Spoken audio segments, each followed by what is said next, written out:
Bumi Ayu, Jawa Barat.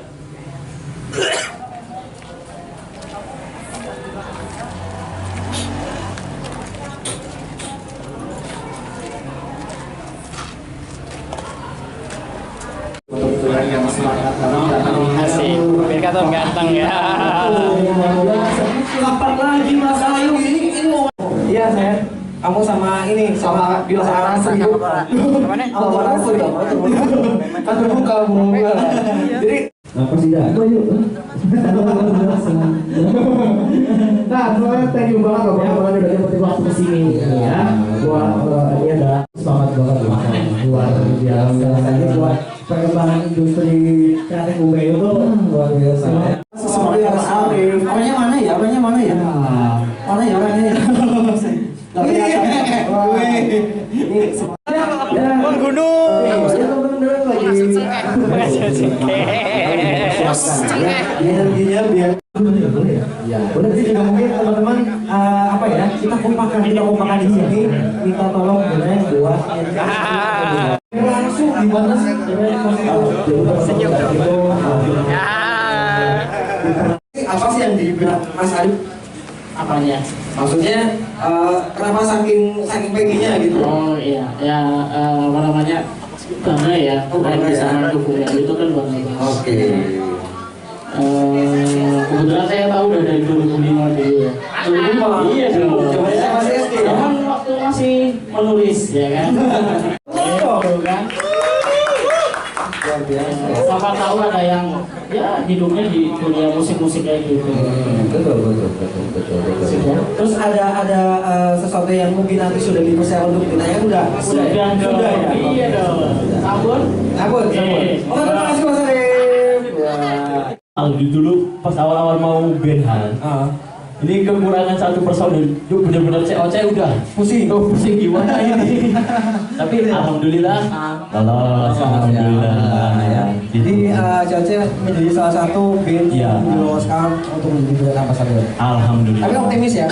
Insya Allah harus optimis ya. Harus optimis. Terus kalau boleh tahu nih, menurut Mirza, kamu ada cita-cita di bidang musik itu sampai sejauh mana sih? Ya kalau ya terutama ya pengen kalau saya kasih ganteng banget. Saya boleh salaman nggak sih? Hah? Boleh ya? Jangan dulu.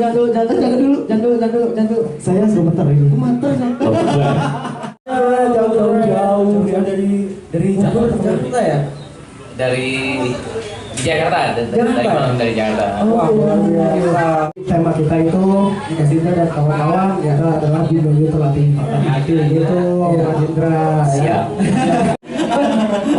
Mungkin gini Mas Indra dan kawan-kawan. Kita kenalan dulu boleh ya? Oh iya. Sebelum lebih jauh, ya mungkin Mas Indra bisa sambil memperkenalkan diri. Ya. Saya Iwan, saya main gitar di Indra di vokal kita, Aan drum, Kipul bass.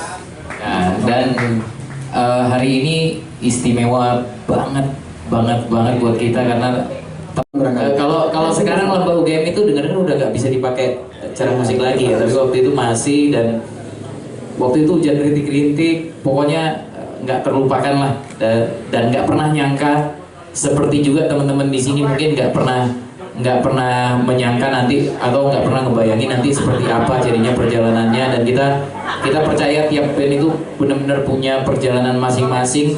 Waktu itu kita nggak nyangka apakah 17 tahun kemudian kita akan di sini ternyata kumpul sama teman-teman, bisa nyanyi bareng nanti malam insya Allah. Jadi sebuah kebanggaan kita. Tentunya juga kebanggaan kita ya Mas Ayub ya, sama Duren ya. 17 tahun lalu katanya pertama kali main di Liga. Lembang UGM.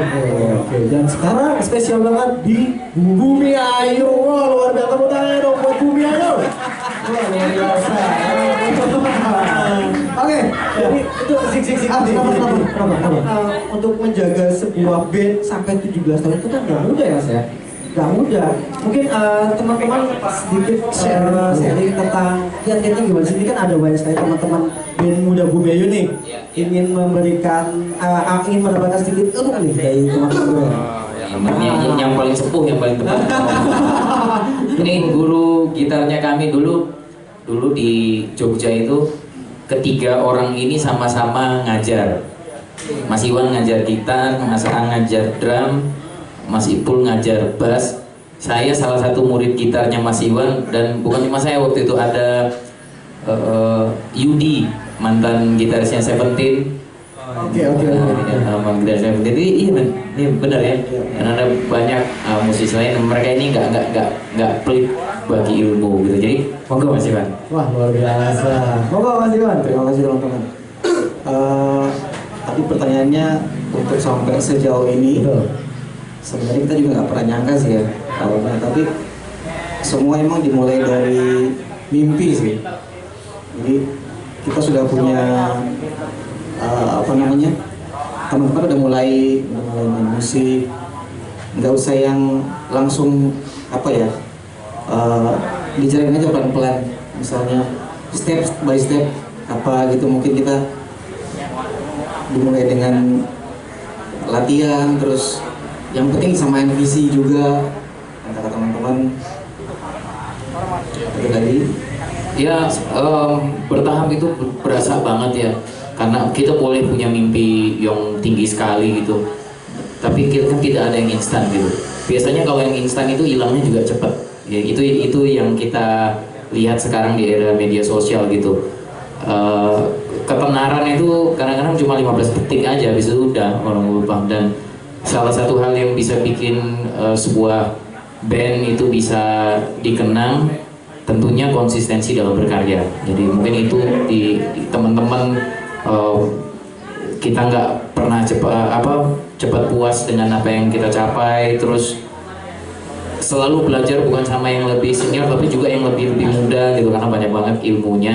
Sama penting banget kalau dalam kasusnya The Rain, karena tiap band itu pasti beda-beda ya ceritanya.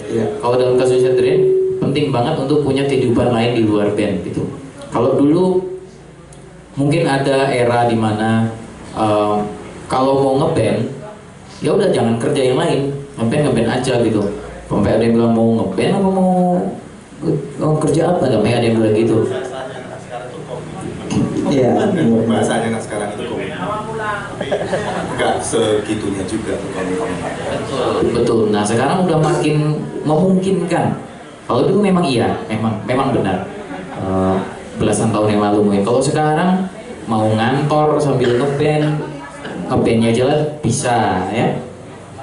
Iya, yang penting bermain musik itu kan harus senang dulu ya. Kalau udah senang itu mau ngapain, udah kerja itu tapi belum main musik juga bisa. Gak usah rekaman atau jadi apa gitu. Yang penting main musik itu senang dulu. Betul. Banyak teman-teman yang kita lihat, terutama di mungkin yang barengan sama kita atau selisih beberapa tahun gitu, yang akhirnya memutuskan untuk menyerahkan mimpinya, menyerah pada mimpi bermusik gitu ya, atau mimpi menjadi musisi profesional, lalu melanjutkan hidup, lalu berhenti bermain musik.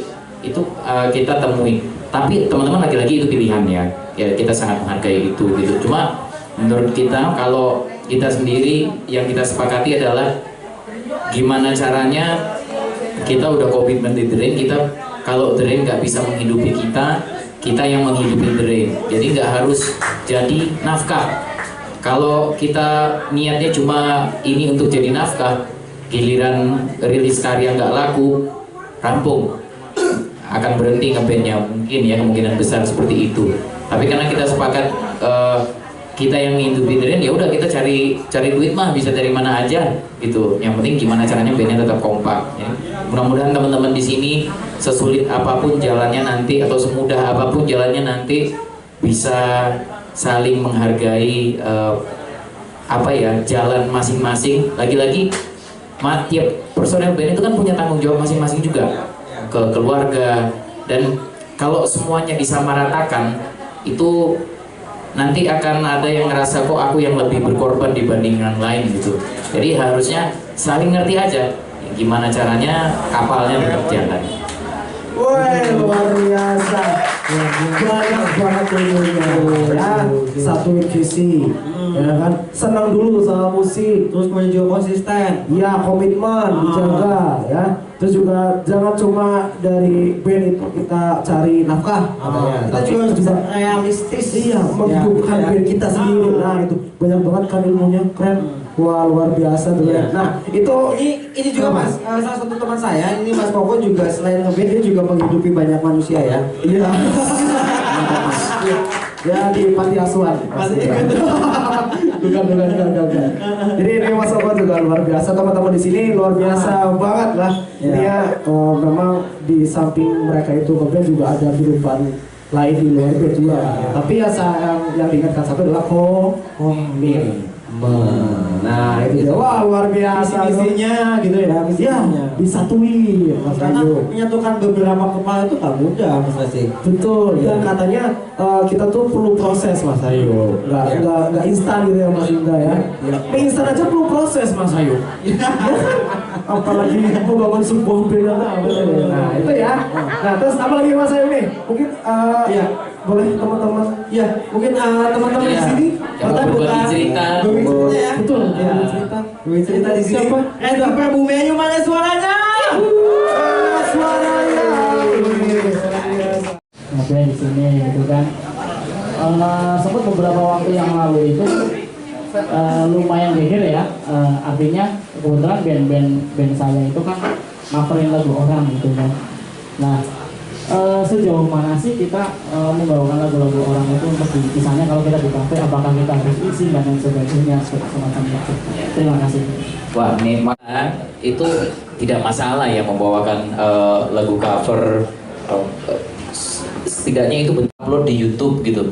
Sebenarnya nggak masalah karena siapapun yang punya hak atas lagu tersebut, sebenarnya dia akan bisa ngeklaim. Jadi sebetulnya malah diuntungkan gitu. Kalau kita sendiri melihat itu sebagai sarana promosi ya. Kalau kita ngelihat kalau teman-teman mau mengcover lagunya Drain silahkan. Nggak ada masalah. Karena seperti kata Indra tadi, kita bisa klaim untuk itu. Jadi teman-teman maksudnya tidak perlu terlalu takut juga untuk mengcover lagu, tapi juga jangan lupa untuk membuat lagu sendiri. Itu yang paling penting karena identitas kalian di situ sebenarnya nanti. Iya. Kalau untuk di panggung sendiri ini sampai sekarang memang masih diperdebatkan dan masih sebetulnya sudah ada istilahnya performing rights dan ada di Indonesia itu ada namanya LMK, Lembaga Manajemen Kolektif. Itu yang menagihkan royalti performing itu ke penyelenggara. Jadi sebetulnya yang akan ditagih, salah satunya misalnya di Indonesia, misalnya bandnya Mas Arif diundang ke sebuah event, terus manggung. Nah itu biasanya nanti dari pihak LMK ini akan minta list lagunya, dan nanti yang akan dimintakan royaltinya adalah dari penyelenggara, gitu.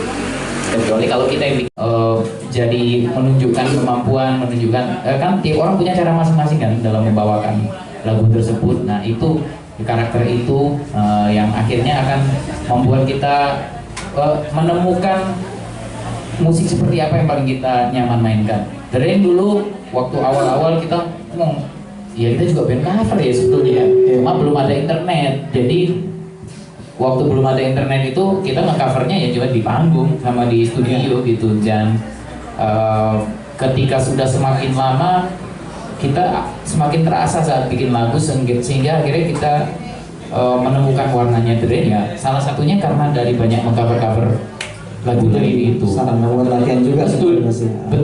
Ya nggak apa-apa. Itu nanti bakal menemukan passion sendiri.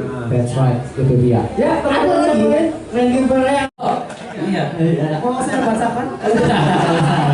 Ya. Perkenalkan nama saya bisa dari teman-teman saya juga ini COC. Iya. Kebetulan kami juga finalis dari Benhan dan saya ingin ya istilahnya bertanya dan sharing-sharing ke kawan-kawan lain. Bagaimana sih untuk kami teman-teman semua yang di sini yang sedang menuju ke sana, dan kebetulan kami juga tentunya ada yang masih sekolah, ada yang bekerja juga. Bagaimana sih tips-tipsnya untuk menuju ke sana? Terima kasih. Thank you.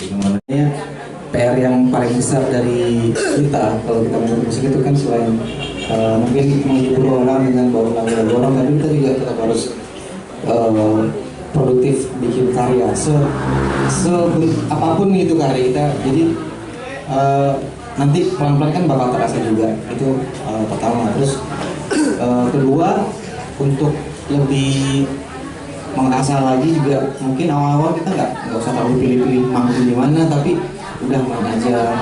Teman-teman sekarang juga kita bisa lihat ya banyak selain menghibur orang, kita juga bisa mengasah skill kita. Itu awalnya gitu. Saran dari kita karena biasanya benar-benar berproses. Saya kalau ingat lagu pertama, bukan satu lagu deh, 3 lagu pertama. Tahu-tahu lagu itu banyak yang request, lagu itu banyak yang request. Terus kita putusin itu biasanya. Naik mobil hampir 2 minggu keliling 10 kota ya, 10 kota. Naik mobil nyetir ganti-gantian, sempat nyasar sampai ke kandang sapi. Wah, pimpinan meneh iki. Ternyata dan label-label yang tadinya nolak mulai ngontek saya pribadi. Gimana Mas, itu udah ada yang distributornya belum? Udah ada. Dan saya gantian, saya menolak lewat email. Ya, itu teman-teman. Jadi habis itu dan kita tetap berlapang dada menawarkan single berikutnya ke label-label. Dan tahu nggak teman-teman, ditolak lagi. Judul single berikutnya itu Gagal Bersembunyi. Dan tahu nggak ditolak karena apa? Karena nggak mirip Terlatih Patah Hati. Akhirnya mereka kurang ajar. Ya udah, akhirnya kita bilang, wah yes, diseriuskan aja ini, indie aja. Ya udah. Akhirnya setelah itu terakhir kita tawarkan ke label. Habis itu udah selama 5 tahun akhirnya ya kita bukannya anti major label, enggak. Kita sangat menyedihkan. Nah itu ya yang teman-teman harus tahu bahwa untuk menjadi musisi ataupun menjadi band yang mungkin kerana profesional itu prosesnya panjang kali lebar kali tinggi kali alas ya kalian ya itu ya. Jadi kita bukan, tapi karyanya jangan takut jelek, tetap berkarya pasti banyak celaan, kita harus tetap survive. Iya. Tahu survive kan artinya tahu ya? Ya itu. Ya sik. Ya saya dapat dapat sorot mata dari pojok.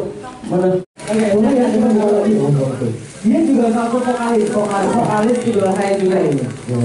Mas Dure. Kenalin, nama saya Alul, pengen nanya sedikit aja. Tadi kan udah serius banget ya kan, perjalanan itu udah kelar lah. Terus dulu suka dukanya gimana itu udah kejauh. Saya pengen nanya yang happy aja kayak santai gitu. Kiblat Band itu musiknya itu dulu bandnya apa?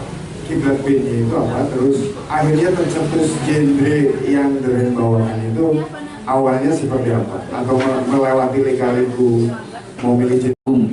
Karena kita kurang enak dilihat, jadi setidaknya kalau enak didengar menutupi ya kekurangan. Wah, ada tambahan lagi mungkin? Udah cukup? Wah, tuh vokal grup berarti. Udah Pak? Iya. Ya, jadi influence-nya mungkin awalnya dari sana dulu. That's right. Nanti berproses. Tapi jangan cepat puas Mas Alul. Sik. Kenapa? Gantian saya yang nanya, boleh ya? Boleh ya, saya nanya. Woi, ini salah satu lagu paling lawas, ditulis sekitar jujur hati yang kita jaga. Bila gundamu tak menghilang, hentikan dulu dayung kita. Bila kau ingin lupakan aku, ku tak tahu apalah daya.